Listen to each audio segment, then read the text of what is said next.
un yo lujurioso ha entrado en el cerebro de uno. En vez de identificarse con ese yo gozando de la escena a lo lindo, proceder en forma diferente, decir, hombre, me está molestando demasiado este yo, voy a desintegrarlo, voy a volverlo polvareda cósmica, para que no me siga atormentando con sus morbosidades. Luego, sumergirse en meditación, tratando de comprender lo que es la lujuria. Sirve la lujuria, aquel cuerpo que le sirvió a uno para satisfacerse en sus horas de placer, va al panteón, que allí le brotan gusanos por los ojos, por la nariz, por la boca, por los oídos, por el sexo, por todas partes. Después, ¿y qué? Prosiguiendo, un esqueleto, no, hay un esqueleto y eso es todo. Un esqueleto con el que gozó, qué tonto fue uno. Cuando uno llega a entender eso, se hace consciente de lo necia que es la lujuria. Ya que uno lo ha entendido, entonces a suplicar a su madre propia, a esa madre divina que lleva en su interior, a esa virgen inefable, se desintegre ese yo horrible de la lujuria, ese que le estuvo atormentando la mente. Sucede que dentro del centro intelectual, aquí adentro, tenemos nosotros muchos rollos con escenas de morbosas, rollos de película ahí donde están escenas de ira, rollos donde aparecen las cantinas, rollos donde aparece el dinero, la codicia, etcétera, etcétera. Los yoes usan esos rollos para proyectárselos a uno pues en la pantalla de la mente y engordarse, fortificarse, hacerse más y más poderosos. Nosotros necesitamos destruir a esos yoes, porque si nos identificamos con ellos, si les hacemos el juego, pues ellos agarran fuerza y cada día se hacen más potentes. Conforme uno vaya desintegrando esos yoes, la esencia, la conciencia que normalmente se encuentra embotellada entre ellos, se van liberando.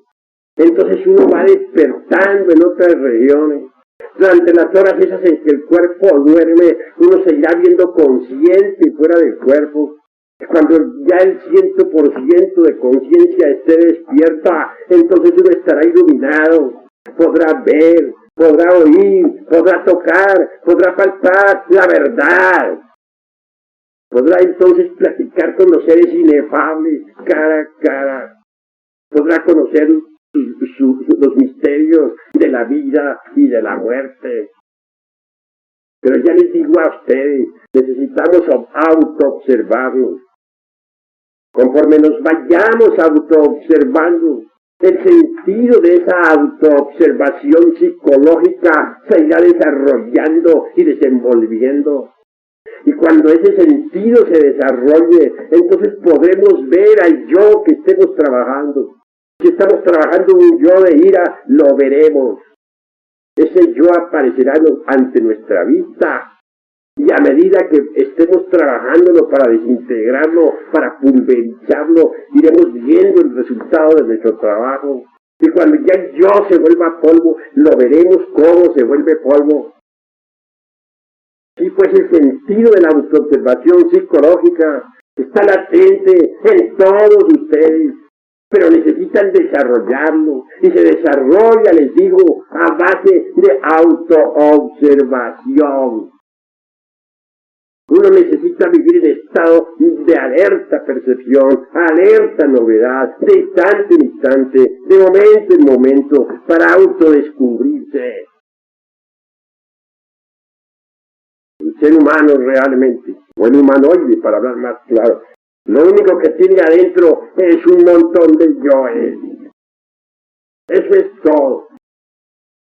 Cuando llega la hora de la muerte, ¿qué es lo que continúa en el más allá? Pues todos esos yoes. Tres cosas van al sepulcro: el cuerpo físico, la personalidad y el cuerpo vital. El cuerpo físico se pudre entre las sepulturas. El cuerpo vital, o lingam sarira de los indostanes, es el asiento fundamental de todos nuestros metabolismos y funciones orgánicas. Nadie podría vivir sin el cuerpo vital. Todos lo tenemos dentro. Tal vehículo, tal cuerpo se va descomponiendo poco a poco ante la fosa sepulcral. Mas también va otra cosa, la tercera, la expersonalidad. Nadie nace con una personalidad. La personalidad es hija de su tiempo, nace en su tiempo, muere en su tiempo. La personalidad se forma durante los primeros 7 años y se robustece con el tiempo y las experiencias. La personalidad es energética, sutil, no se puede ver con los ojos de la carne, pero quien desarrolle el sentido de autoobservación psicológica podrá verla. Ella entra al sepulcro, sale de allí cuando los dolientes le van a llevar flores. Con la imaginación ella modela esa, dijéramos, la parte invisible de ese sepulcro. Entonces ese sepulcro ante ella parece una casa, la casa donde vivió, o el cuarto del hospital donde murió, etc. Y de allí entra y sale. Cuando los dolientes van a visitarle, se alegran. Claro, es deber de los dolientes visitarle y llevarle flores. Hay que tener un poco de piedad por las sombras de nuestros seres queridos. Ir al panteón es necesario. Si a la personalidad se le pone sobre la sepulcro, el día de los muertos, su comida que acostumbraba, etc. Esa expersonalidad realmente comerá la parte sutil de la comida, la parte etérica, dijera. Ahora comprenderán ustedes por qué esos alimentos que se llevan al panteón el día de los muertos quedan como desvitalizados. Si uno los prueba todos, al otro día nota que les falta algo. Ese algo que les falta es la parte sutil o etérica o metafísica que realmente el difunto amado se comió. De manera que la expersonalidad tiene una realidad, existe. Pero poco a poco, para bien de todos, esa expersonalidad se va disolviendo lentamente. Mas hay algo que no va a la fosa sepulcral. Me refiero a los yoes. El yo de la ira, el de la codicia, el de la envidia, etc. Todos esos yoes que son nuestros errores, nuestros defectos. Todo ese enjambre de demonios que llevamos dentro. Esos no van a la fosa sepulcral. Esos continúan en la quinta dimensión. Van y vienen y se mueven por todas partes. Viven en la quinta dimensión, viven inconscientes como sonámbulos. Estos yoes tienen existencia, existen realmente. Obviamente, la eternidad se los devora. Más tarde los expulsa. Hay una ley que se llama la ley del retorno de todas las cosas. Es decir, todo retorna, todo regresa, todo vuelve al punto de partida original. Los astros regresan siempre alrededor de sus soles, al punto de partida original. Los átomos dentro de las moléculas, en órbita alrededor de sus centros de gravedad, regresan al punto de partida original. ¿Por qué seríamos nosotros una excepción? ¿Por qué? Si regresan las estaciones, si regresan los átomos y los astros, si todo vuelve al punto de partida original, ¿por qué nosotros podríamos ser una excepción? Dios no viola sus leyes, ellas siempre son inmutables. Así pues, es necesario entender que los astros y nosotros todos regresamos. Tiempo y en su hora. La esencia, la conciencia, quiere volver y vuelve. ¿A dónde vuelve? Ya se nos ha dicho que continúa en la semilla de nuestros descendientes. Y así es. Así es. Obviamente, los seres humanos todos tienen un 3% de conciencia despierta y un 97% de conciencia dormida. Pero ese 3% de conciencia despierta no está embotellado. Lo que está embotellado es el 97% de conciencia. El 3% de conciencia libre impregna al huevo fecundado en su tiempo y en su hora. Y entonces se forma un nuevo organismo dentro del vientre materno. Uno va a nacer entre aquellas parejas con las que está relacionado. Está relacionado por vínculos de sangre. Normalmente continúa en la semilla de sus descendientes, pero continúa y allí vuelve. Repito, la esencia impregna al huevo fecundado y se forma un nuevo cuerpo físico. Ese cuerpo se forma entre el vientre materno. Los ángeles del destino dotan a ese cuerpo físico del principio vital, del asiento vital. Y cuando nace la criatura, cuando viene al mundo, entonces la esencia penetra, es decir, lo que es de conciencia libre, penetra dentro del cuerpo del recién nacido. Y nace el niño, viene a la existencia. Durante los primeros meses de nacido el niño, aún más durante los primeros 3 años, los yoes todavía no han tenido oportunidad de meterse entre ese cuerpo de la criatura. Esos yoes dan vueltas alrededor de la cuna, van y vienen libremente. Quieren meterse, pero no tienen la oportunidad. Porque para meterse se necesita la personalidad y la criatura nace sin personalidad. Necesita formar una nueva y la forma durante los primeros 7 años de la infancia.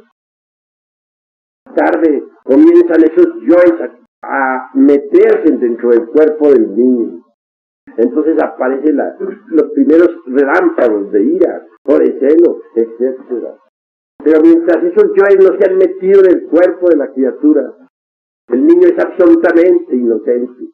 Sin embargo, el 3% de conciencia que tiene ahí metido entre el cuerpo le da autoconciencia. Le da conciencia despierta. De manera que un niño tiene conciencia despierta. El niño recién nacido está despierto y nosotros no. El niño recién nacido nos ve a nosotros como somos. Y nosotros creemos que él no se da cuenta de nada. Pero cuán equivocados estamos. Él está despierto y nosotros dormidos. Él nos mira con piedad y nosotros creemos que los piadosos somos nosotros. Él recuerda su vida anterior y los seres humanos comunes y corrientes no la recuerdan. Él está en contacto con el mundo invisible, ve a sus amigos de la quinta dimensión que van y vienen, a veces se sonríe, a veces está triste. Y nosotros no entendemos. Me recuerdan en estos momentos, me recuerdo con claridad, cuando yo era un niño,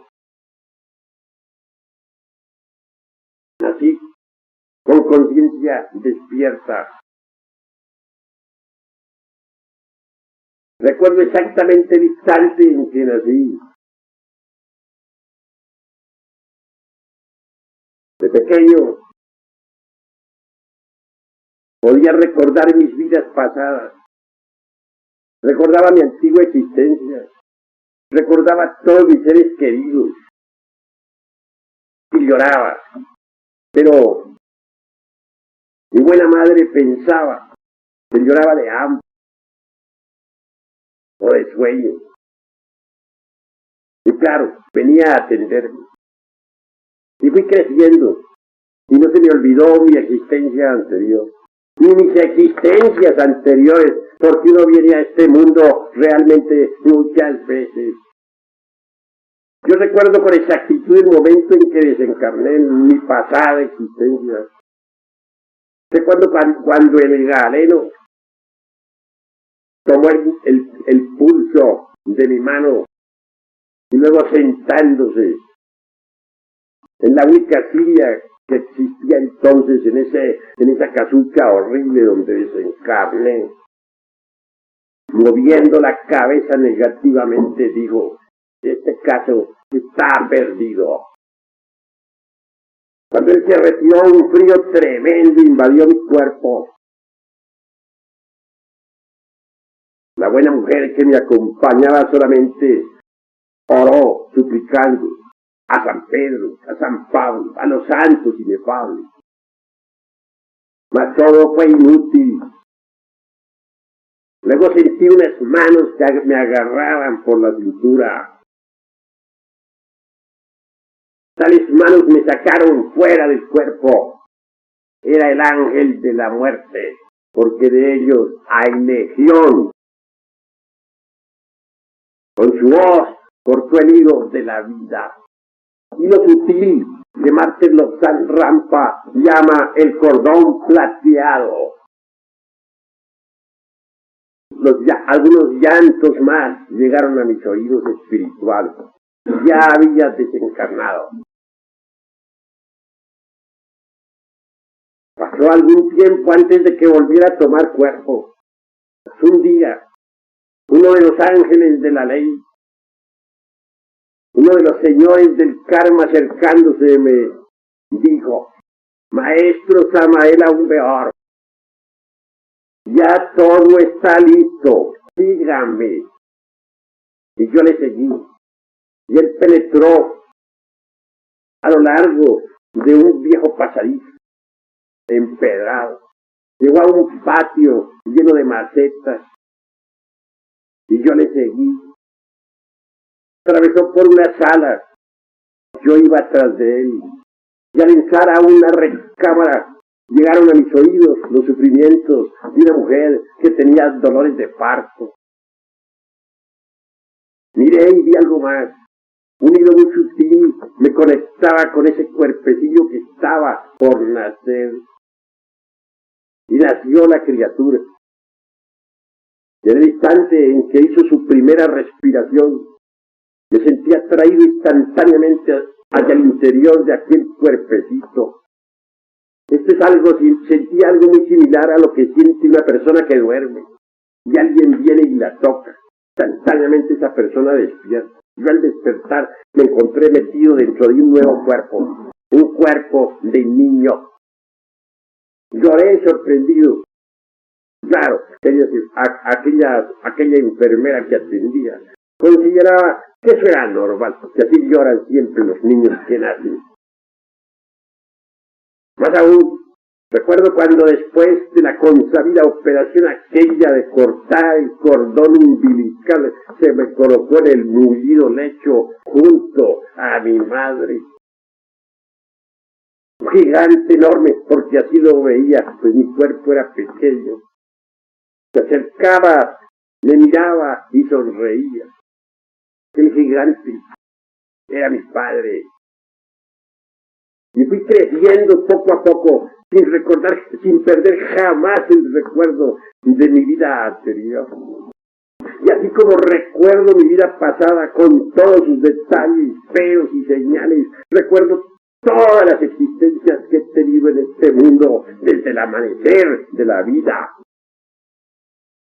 De manera que entonces puedo dar perfecto testimonio. Si la gente cree, que crea. Y si no cree, que no crea. Eso ni le quita, ni le pone un punto, ni una coma a la realidad de lo que yo me acuerdo.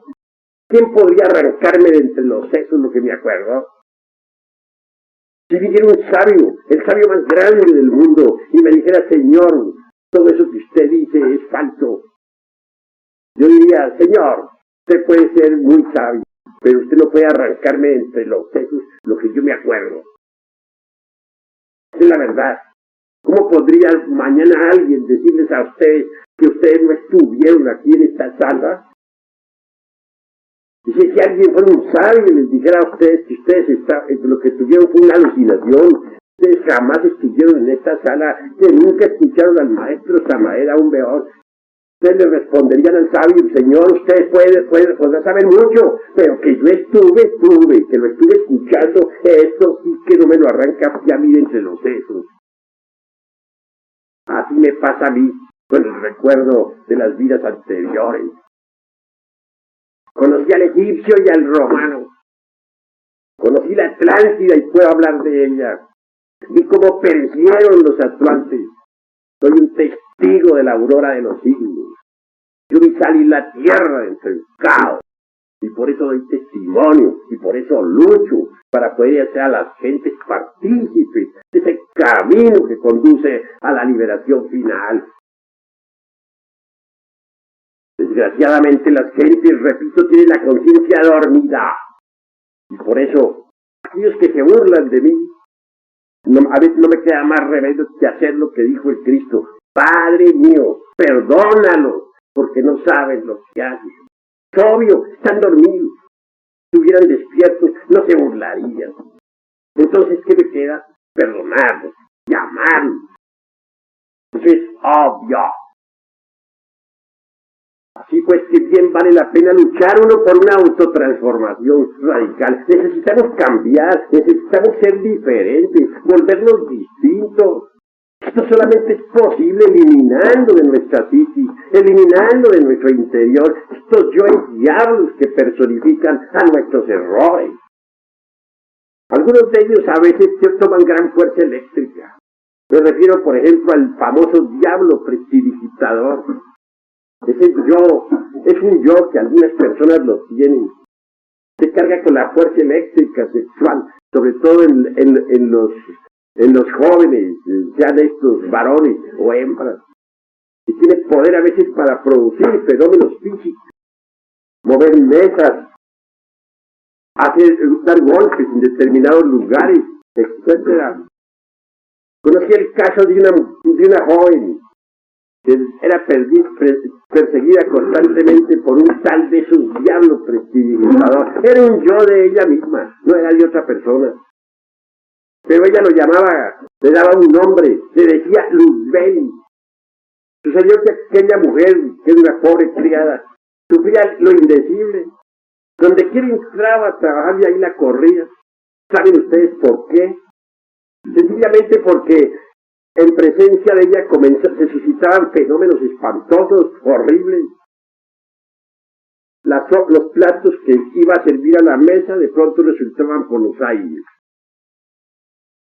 La comida, cuando ya estaba lista para comer, resulta que era llenada de pronto de arena, de piedra que caía no se sabe de dónde.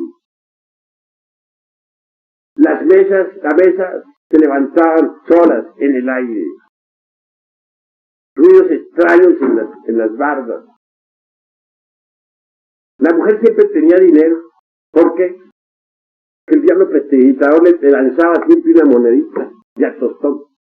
No era más que a tostón, pero ella estaba contenta con su tostón diario. Fenómenos eran terribles. A mí me tocó investigar el caso. Yo lo vi. No tenía remedio, desgraciadamente. Porque era un yo de ella misma. Ella misma lo había fabricado en alguna existencia anterior. De manera que el caso estaba perdido. Por ahí andaba la pobre mujer de casa en casa. Ya en ninguna parte la recibía. Cuando aparecía por ahí algún travieso, algún don Juan Tenorio, intentaba naturalmente abusar de ella, pues nomás no podía. ¿Por qué? Cuando iba a querer abusar de ella sexualmente comenzaban los ruidos espantosos en el techo y a caer piedra. El pobre galán tenía que huir despavorido. Conocí ese caso, me consta, y de eso doy testimonio, de ver un yo de ella, un yo prestidigitado. Y pues mientras uno no haya disuelto los yoes, uno no es más que un montón de diablos. ¿Qué es lo que continúa más allá de la muerte? Un montón de diablos. Lo grave es que a uno se le asignan ciclos de a 108 existencias. Si uno no puede o no es capaz de desintegrar estos diablos que uno carga adentro, ¿qué sucede? Que al cumplirse las 108, pues va para abajo, ingresa en la involución sumergida de los mundos infiernos. Esos mundos existen. ¿Ustedes creen que el Dante Alighieri, el autor de la Divina Comedia, estaba loco? ¿Ustedes creen eso? ¿O creen que es un simple versito aquel salido de la mente alucinada de algún poeta? No, el Dante Alighieri era un iluminado, era un maestro, fue un iniciado. Y les digo, entre otras cosas, que el Dante Alighieri ya se reencarnó y vive actualmente otra vez en Italia. Es un maestro, de verdad, un maestro iluminado, y está consciente de que es un maestro. Si no estuviera consciente, pues sencillamente, pues no sería maestro. El Dante vive. El infierno del Dante tiene realidad. Él habla de los 9 círculos dantescos. ¿Acaso no hablan también nuestros antepasados de Anáhuac? ¿No hablan del Mictlán? Todos dicen que tiene 9 círculos. ¿Y no hablan del infierno también los sufis mahometanos? ¿Y no lo mencionan acaso los parsis? ¿O los budistas? ¿O los chinos? De manera que los mundos infiernos están ubicados dentro del interior de la tierra. Así como existen dimensiones superiores, también existen infradimensiones. Ustedes ven esta mesa. Aquí hay largura, aquí hay anchura, aquí hay altura. He ahí las 3 dimensiones. Mas existe una 4ª dimensión, que es el tiempo. Más allá de esa 4ª dimensión hay una 5ª. Más allá de la 5ª una 6ª, más allá de la 6ª una 7ª. Y hay también 2 dimensiones superiores, que son 9 por todo. Mas debajo de este mundo tridimensional en que vivimos, hay también 9 infradimensiones ubicadas dentro del interior de la tierra. En ellas viven los perdidos. Cuando se han cumplido las 108 existencias, ya no se le da a uno más cuerpo físico. Ingresa la involución sumergida de los mundos infiernos. Allí involuciona en el tiempo, hasta llegar a la muerte segunda. Repito, el Dante no estaba loco. Y el que se atreva a decir que el Dante estaba loco, ese realmente es un necio. El mundo ha reconocido al Dante y lo seguirá reconociendo, al autor de la Divina Comedia, al buen discípulo de Virgilio, el poeta de Mantua. Y pues que el Dante Florentino, repito, no estaba loco. Y describió esos mundos inviernos en forma simbólica. No lo habló crudamente, no lo dijo literalmente, porque en aquella época no se podía hablar como estamos hablando ahora aquí. Si él hubiera hablado en su forma cruda, pueden ustedes estar seguros que lo habrían quemado vivo en las hogueras de la Inquisición. Y tuvo que saber hacer la cosa, saber escribir inteligentemente para los comprensivos. Él nos muestra ya en el interior de la tierra cómo esos condenados se volvían pedazos, se vuelven polvo. Eso lo dijo, y está escrito, y ustedes léanlo, ahí está. Las religiones tampoco están locas, señores. ¿Creen ustedes acaso que la religión cristiana está enseñando el infierno por puro dogma? ¿O creen ustedes que la religión de Mahoma o la de los budistas por pura tontería enseñan el infierno. Si todas las religiones hablan de un infierno, quiere decir que el infierno existe. Pero mundos infiernos, mundos dentro de mundos, ubicados en las 9 dimensiones de la naturaleza y del cosmos. Si lo creen las gentes, que lo crean. Y si no lo crean, pues que no lo crean. Lo que es. Uno podría negar al sol, decir que no existe, y él seguirá existiendo. Uno podría decir que los mundos infiernos no existen, y siguen existiendo. Uno podría decir que este vaso no existe, y sigue existiendo. Uno puede decir lo que quiera, pero lo que existe, existe. Puede negarlo, pero sigue existiendo lo que existe. Hay modos de comprobación. El que llega a despertar conciencia puede visitar los mundos infiernos. Ahora si uno aprende a salir del cuerpo físico a voluntad, como les enseñé anoche y anteanoche, también puede darse el lujo de visitar esos mundos para poder evidenciarlos, para poder verificarlos, para poder tocarlos y verlos. Cuando se han agotado las 108 vidas, entonces se ingresa en esas regiones. Y se pasa por un proceso de muerte hasta la desintegración. Esa es la muerte segunda de que hablara nuestro Señor Jesús, el Cristo, en los santos evangelios, y de la cual hablara también el vidente de Patmos. Después de la muerte segunda, el alma libre ya, sin el ego, sin el yo, sin esos yoes, puede escaparse, salir a la superficie, a la luz del sol, para ingresar en los paraísos elementales de la naturaleza. Entonces vuelve a pasar por procesos evolutivos extraordinarios, asciende desde el mineral hasta el vegetal, desde el vegetal hasta el animal, desde el animal hasta el hombre. Y al llegar al estado humano se le asignan 108 vidas para que se autorrealice, para que se divinice, para que llegue a la maestría, para que llegue al estado angélico. Mas si vuelve a fracasar, pues el proceso se repite. Y al fin y al cabo hay 3000 ciclos o edades de esas. Si alguien llegó a la rueda 3000 y nunca se convirtió en maestro, jamás se hizo adepto de la fraternidad de la luz interior.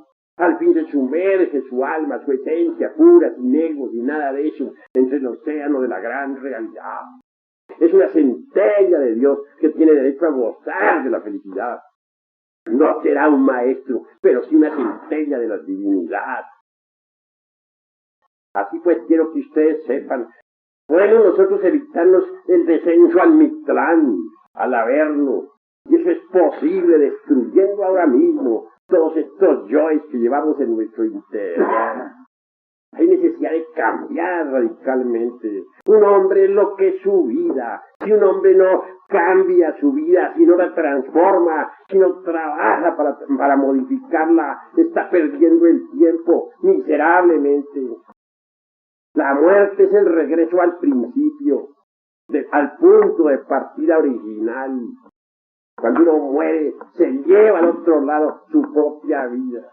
Y cuando vuelve la trae y la vuelve a proyectar otra vez sobre el tapete de la existencia. Así pues que es necesario saber que todos nosotros realmente no hacemos otra cosa al retornar que repetir los mismos hechos del pasado. Unido pues a la ley del retorno está la ley de recurrencia, en que todo vuelve a ocurrir tal como sucedió. Esto tiene una explicación, voy a decirles. Supongamos que en una cantina tuvimos una bronca, pongamos eso. Es claro que el yo de la bronca pues queda vivo ahí adentro.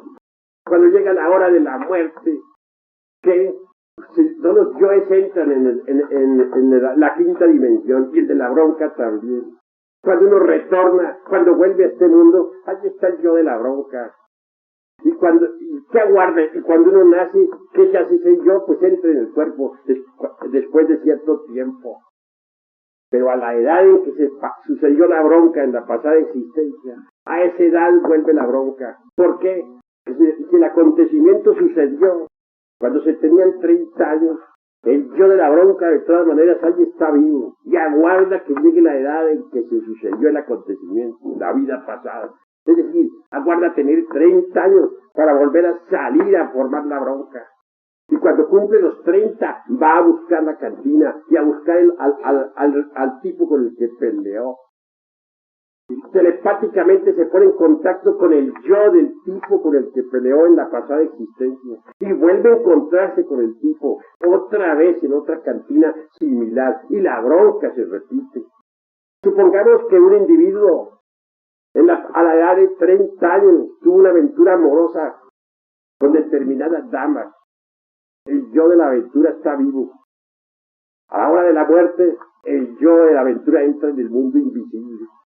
A la hora en que vuelve a nacer, también el yo de la aventura vuelve a la existencia. Y aguarda ahí, en el fondo.